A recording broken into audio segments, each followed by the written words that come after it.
Bir oturganlar bürününчү чын айтайынбы? Чөнтөгүн санап алыңыз. Миллиардер болуп кетпейби? Ошо миллиард менен Алланын алдында баа жок ага. Сиз эмне ага шилекейиңиз куйун та сага? Эмне ач көз болуп атасыз ага? Ал өзүңүздү бузуп атасыз. Ал жердечи бактылуулуктун бысы жок, жыты жок. Не өзүңүздү кыйнап атасыз ага?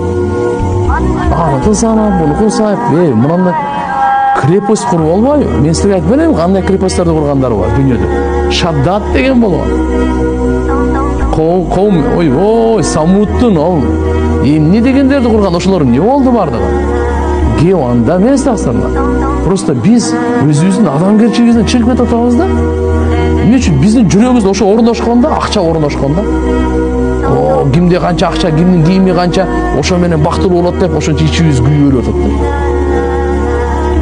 Тасаңда андай болбойбу? Амалга суктанайды, амалды көрүшүлү. Андан только сиз күнөөлөй аласыз. Ушул эми обсуждение кылайык мен ошо.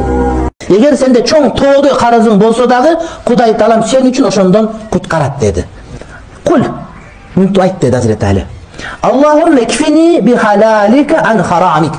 О жараткан Кудайым, арамыңдан мени сактап, адалыңды мага жетиштүү кыл. Вагнини би фазлик амман сивак, сен өзүңдүн айкөлдүгүң, фазлин карамың менен өзүңөн башкалардан мени бай кыл.